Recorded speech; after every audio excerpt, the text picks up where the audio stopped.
बिहार में दूसरे फेज शिक्षक बहाली की घोषणा हो गई है, यानी बीपीएससी चेयरमैन अतुल प्रसाद ने तारीख का भी ऐलान कर दिया है। सीधी बातचीत करेंगे, हमारे साथ बीपीएससी चेयरमैन हैं अतुल प्रसाद। सर, क्या लग रहा है कि एक जो आपने रिकॉर्ड बनाया है सबसे बड़ी बहाली का, अपना रिकॉर्ड एक बार फिर से तोड़ेंगे क्या? अभी ये तो नहीं कह सकते हैं कि हम तोड़ेंगे ही तोड़ेंगे, लेकिन जो जैसी संभावनाएं हैं उसके हिसाब से मैं बता दूं कि परीक्षा तो हम लोग संभावित तिथि है 7, 8, 9, 10 दिसंबर, और हम लोगों का बेशक प्रयास रहेगा कि इस बार हम लोग ज़्यादा तेजी से परीक्षा फल भी दें। क्या है शेड्यूल जो आपने तैयार किया है, क्या है? एक बार हम चाहें कि जो अभ्यर्थी हैं, दर्शक हैं, जानें। हम लोग इसमें निबंधन एवं भुगतान जो हम लोग कराएंगे, प्रारंभ करनी तिथि 5 से लेकर 14 तारीख तक वो निबंधन कर सकते हैं, और विलंब शुल्क के साथ वो 17 तारीख तक कर देंगे। आवेदन हम जमा करने के लिए 10 से 25 नवंबर है, ये अंतिम तिथि होगी। ऐसा हम लोगों ने 2 चरण में इसलिए किया कि पिछले बार हम लोगों ने पाया कि कई अभ्यर्थी लोगों को अपना डॉक्यूमेंट को अपलोड करने में काफ़ी विलंब हो रहा था, काफ़ी दिक्कतें आ रही थी, उसमें वेबसाइट भी 2 दिन के लिए क्रैश कर गया था। तो इस बार हम लोगों ने कहा कि पहले आप निबंधन कर लें, अपना पेमेंट कर दें, वो पार्ट कंप्लीट हो जाता है, और उसके बाद अपने आराम से आप अपना सर्टिफिकेट अपना अपलोड करें। 6 to 8, 9 to 10th, 11, 12th ये वैकेंसी अभी निकल रही है। तो क्या लग रहा है कि जो पिछले बार कंपटीशन था अभ्यर्थियों के बीच, इस बार प्रतियोगिता कैसे देख रहे हैं?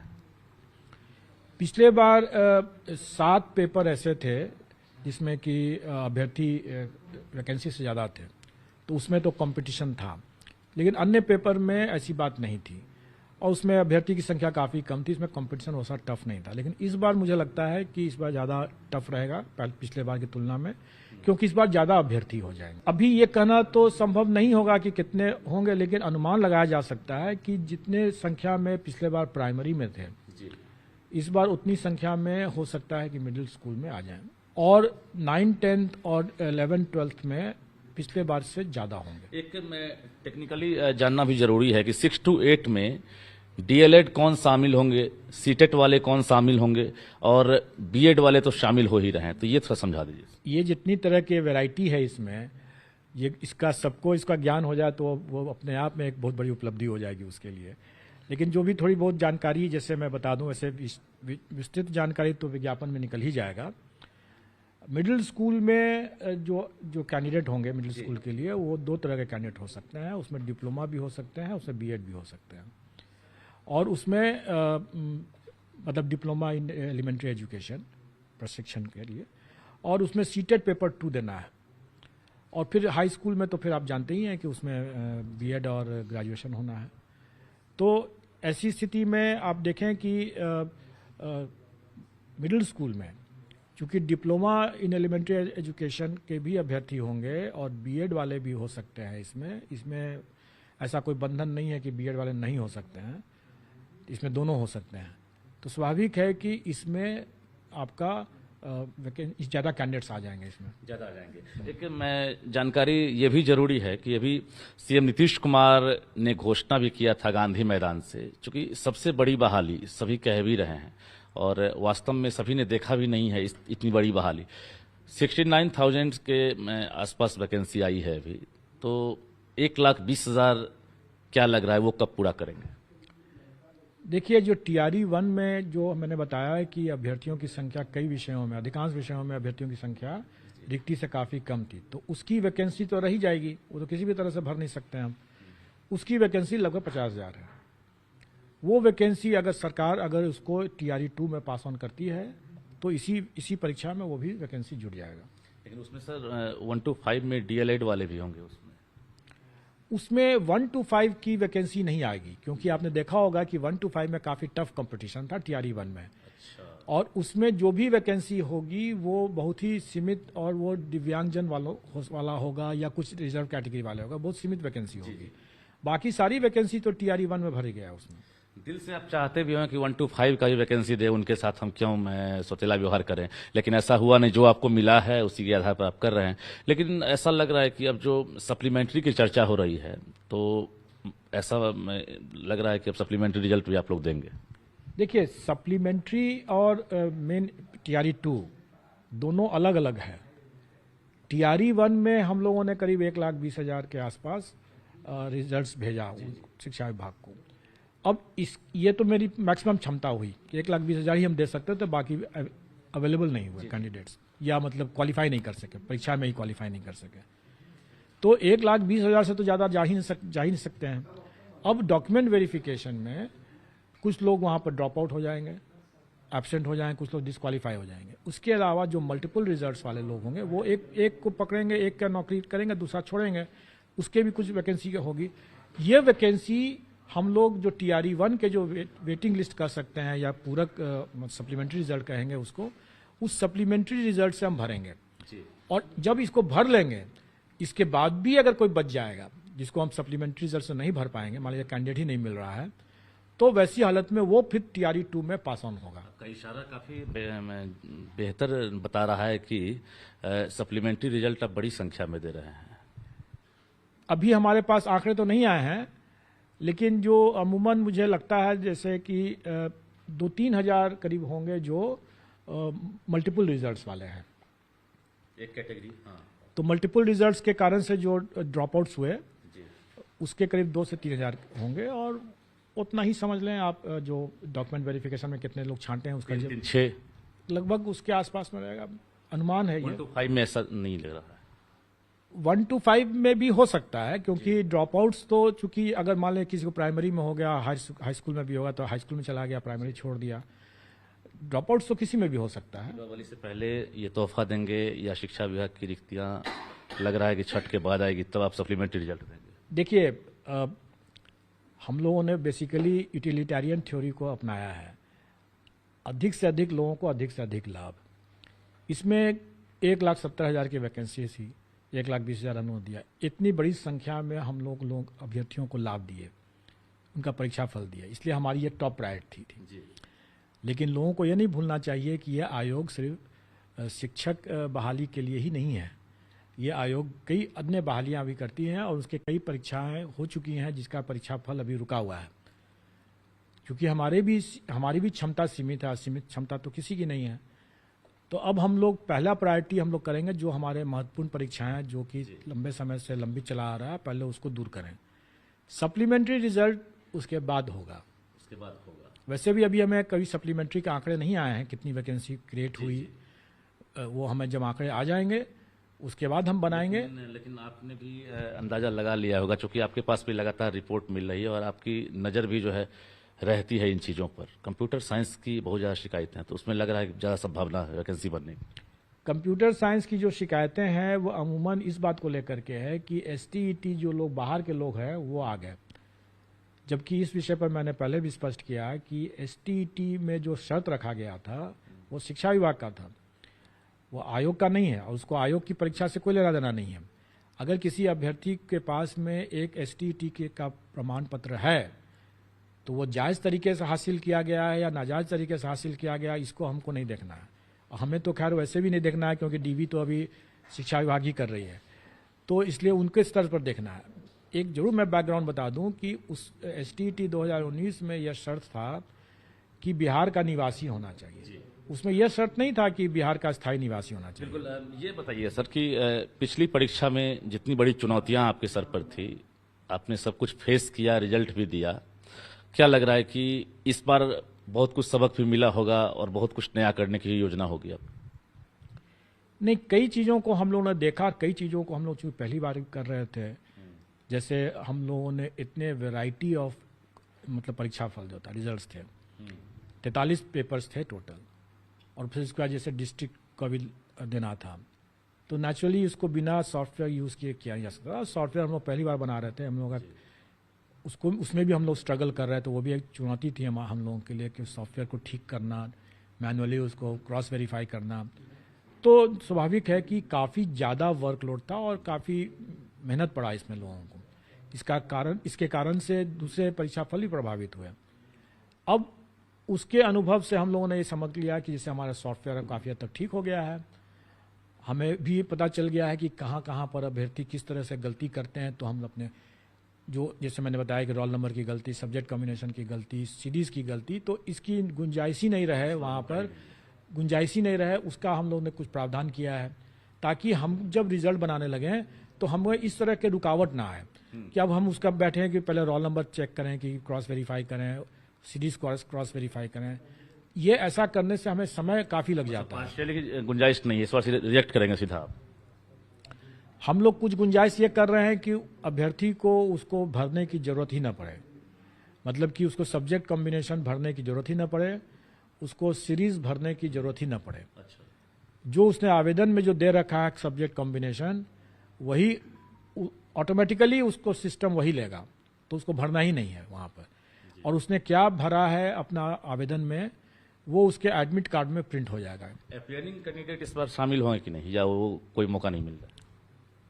अपियरिंग कैंडिडेट वाले भी एक हम लोगों को एक अच्छा सबक मिला, क्योंकि अपियरिंग कैंडिडेट के साथ एक कठिनाई ये है कि अगर वो अपियरिंग को हम अलाउ करते हैं तो उसका रिजल्ट और उसका सर्टिफिकेट आने के लिए हमको प्रतीक्षा करना पड़ता है। और अगर हम उसकी प्रतीक्षा करते हैं, जैसा इस बार हम लोगों ने देखा कि सीटेट के बड़ी संख्या में लोग फेल कर गए, स्वाभाविक है कि ऐसे अभ्यर्थी लोगों ने अपना सर्टिफिकेट जमा नहीं किया। अब उन्होंने जब सर्टिफिकेट ही जमा नहीं किया तो हम कब तक प्रतीक्षा करें उनके लिए? तो नेचुरली उनको हमको मेरिट लिस्ट हम लोग बनाएंगे ही बनाएंगे, और डीवी में हम लोग भेजेंगे और डीवी में वो छटेंगे। इस बार भी वेरिफिकेशन आप करा रहे हैं क्या? नहीं, इस बार हम लोग वेरिफिकेशन नहीं कराएंगे, क्योंकि हम लोगों ने पाया कि जो बिना प्रशासनिक विभाग के पदाधिकारी जो जानकार हैं और उनके जो टर्म्स एंड कंडीशंस है विभिन्न परीक्षाओं के, जैसे आपने देखा कि STT का 2019, फिर 2023 भी आ गया, इसमें जो पहले के भी हैं, दक्षता परीक्षा है, सीटेट है, बीटेट है, STET है, कई तरह के उनके हैं, और अलग अलग समय में अलग अलग कंडीशंस लगाया गया, कभी डोमिसाइल लगाया गया, कभी नहीं लगाया गया। तो वैसी स्थिति में इसकी तो सभी चीज़ की जानकारी शिक्षा विभाग को ही है, तो बिना शिक्षा विभाग के डीवी में इस बार संभव नहीं। परीक्षा से पहले, परीक्षा के बाद, रिजल्ट से पहले, रिजल्ट के बाद बीपीएससी कोई वेरिफिकेशन नहीं करने वाला, रिजल्ट देगा बस? देखिए, हम लोग इस बार भी, हम लोगों ने जो डीवी कराया, हमने पहले भी कहा कि उसकी एक्यूरेसी 100% नहीं थी, क्योंकि ये डिसेंट्रलाइज तरीके से हुआ था जी। और जब भी ऐसी बड़ी संख्या में होगा तो कभी भी 100% एक्यूरेसी नहीं रहेगा, मल्टी लेयर फिल्ट्रेशन की जरूरत पड़ेगी, और इस बार भी वैसा ही होगा। हम लोग अपने स्तर से मेधा क्रम के हिसाब से कंडीशनल रिजल्ट देंगे, और उसके बाद नेक्स्ट स्टेप में जो फिल्ट्रेशन होगा वो फिल्ट्रेशन होगा शिक्षा विभाग के द्वारा डीबी में। बिल्कुल, सभी प्रकार की तैयारियां हैं और निश्चित रूप से आप लगातार प्रयास में हैं भी, आपने बेहतर परिणाम दिया भी है। हालांकि वेरिफिकेशन को लेकर आपने जो डाउट है उसको भी क्लियर किया है, जो अभ्यर्थी समझ रहे थे कि आयोग की तरफ से ऐसा हुआ है, तो आपने पार्ट टू पार्ट बताया है। एक चीज मुझे जानना जरूरी है कि अभी जो सोशल साइंस का जो रिजल्ट आया है, खासकर उसमें सामाजिक विज्ञान में देखा गया है कि बहुत टफ रिजल्ट रहा है, और जो सप्लीमेंट्री रिजल्ट आ रहा है, क्या सोशल साइंस की संभावना है? देखिए, जो मैंने बताया कि 7 विषय ऐसे थे जिसमें कि अभ्यर्थियों की संख्या ज़्यादा थी, और कंपटीशन भी वही था, उसमें सोशल साइंस भी था, कंप्यूटर साइंस भी था, और स्वाभाविक है कि ऐसे ही विषयों में कैंडिडेट्स जो असफल हुए हैं वो इन वेटिंग है, उनको उम्मीद है कि अगर सप्लीमेंट्री रिजल्ट आएगा तो उनका चयन हो जाएगा। बाकी विषय में तो चूंकि कैंडिडेट्स ही कम थे तो कोई बचे हैं ही नहीं। कितना कट ऑफ डाउन कर सकते हैं आप? कुछ ऐसा लग रहा है कट ऑफ डाउन करेंगे, या क्वालिफाइंग मार्क्स पार करने वाले जो हैं वो सफल हो जाएंगे? अब लग रहा है अभी जो रिजल्ट दें सप्लीमेंट्री। देखिए, चूंकि ये इसमें सोशल साइंस में या कंप्यूटर साइंस में कंपटीशन टफ था, इसलिए इसमें क्वालिफाइंग कट ऑफ से ऊपर ही रहेगा, कभी भी क्वालिफाइंग कट ऑफ तक नहीं जाएगा। जो क्वालिफाइंग मार्क्स लाकर मेरिट में नहीं आ सके वो इंतजार करें कि हाँ वो नहीं, हो सकता? वो बिल्कुल वैसे इंतजार करना बेकार होगा। जो अभी कट ऑफ है, जो भी कट ऑफ नंबर है उसमें कैटेगरी वाइज, आप देखे होंगे कि उसमें टाई ब्रेकर भी लगा होगा, उसका डेट ऑफ बर्थ भी उसमें दिया गया हो, तो मतलब है कि उसी नंबर पर एक से अधिक लोग हैं, और उसमें से कुछ का हुआ है और कुछ का टाई ब्रेकर के कारण से वो नहीं हुआ है। अब कितनी वैकेंसी डीवी के बाद आती है, कितने ड्रॉप आउट्स होते हैं, कितने डिस्क्वालीफाई होते हैं, उसके हिसाब से कितनी वैकेंसी उसमें आएगा, उसके हिसाब से मुझे नहीं लगता है कि 1 नंबर से 2 नंबर से अधिक नीचे जाएगा। अच्छा, मतलब किसी विषय में चांस है कि नहीं कट ऑफ आपका डाउन करने का? जो आपका प्रॉपर कट ऑफ है, जो आपने सोचा है, उसको आप ले जाएंगे? नहीं, वही मैं बता रहा हूं कि अगर वैकेंसी मतलब ज्यादा ड्रॉप आउट्स या डिस्क्वालीफाई ज्यादा संख्या में अगर होता है तब वो नंबर नीचे गिरेगा, नहीं तो हो सकता है कि जो कट ऑफ है उसी का कट ऑफ पर टाई ब्रेकर के कारण से कुछ लोग इन वेटिंग ऑलरेडी होंगे, उसमें 300-400 लोग हो सकता है कि ऑलरेडी वेट कर रहा हो उसी नंबर पर, तो उसी नंबर पर रह जाएगा। अब सब कुछ साफ हो गया और गांधी मैदान में इतने बड़े समारोह भी हो गए। हालांकि अतुल प्रसाद वहां गए कि नहीं, गवाह बने कि नहीं, ये हम लोगों ने नहीं देखा उस दिन गांधी मैदान में, लेकिन पूरा बिहार और देश गवाह बना गांधी मैदान के समारोह का। अंदर से अब गर्व की अनुभूति हो रही है कि एक जो हर्डल्स बहुत बीच बीच में आया उसको हमने पार कर लिया। अब नया इतिहास लिखेंगे, यानी छोड़ो कल की बातें, कल की बात पुरानी, नए दौर में नए लिखेंगे मिलकर नई कहानी। ऐसा लग रहा है क्या? देखिए, आयोग एक स्वतंत्र संवैधानिक संस्था है। आयोग किसी राज्य सरकार, जैसे मैंने बताया भी था कि राज्य सरकार किसी विभाग के अधीन नहीं है, और वो सरकारी कार्यक्रम था। सरकारी कार्यक्रम में हमें निष्पक्ष रहने की आवश्यकता है। अभ्यर्थी की निगाहें आपको तलाश कर रही थी गांधी मैदान से। हमें निष्पक्ष रहना है। हम सरकार से स्वतंत्र हैं, उनके अधीन नहीं हैं। और सरकार, मैंने पहले ही बताया था कि सरकार भी इस बात को बखूबी समझती है, और हम भी अपने सीमाओं को समझते हैं, और इसीलिए हमारा न ही वहाँ पर जाने की कोई आवश्यकता थी और न ही हमें कोई आमंत्रित किसी को करने की भी आवश्यकता थी। हम एक स्वतंत्र इकाई हैं और हमने अपना काम किया। और ये बात सही है कि जो कल की बातें पुराने आगे की बात करने की जो बात आप कर रहे हैं, एक्चुअली मुझे कल किसी ने, मुझे बड़े लोगों ने ही, मतलब नज़ीर वर्ड से मुझे कहा कि आपने एक नज़ीर बनाया। तो मैंने सोचा कि मैं भी देख लूँ, मेरा भी उतना ज्ञान पूरा नहीं है, तो नज़ीर शब्द का मैंने अर्थ ढूंढा कि क्या अर्थ, एक्चुअल अर्थ क्या होता है। तो मैंने पाया कि ये आप भविष्य के लिए आपने एक एग्जाम्पल सेट कर दिया। नज़ीर का मतलब वो होता है। तो मैं समझता हूँ कि जो ये बातें जिन्होंने कहा, मुझे जो बधाई दिया, और कोई अच्छे ही जगह से आप समझ सकते हैं कि कहाँ से बधाई मुझे मिला होगा, ये तो वही मेरे लिए गौरव की बात है।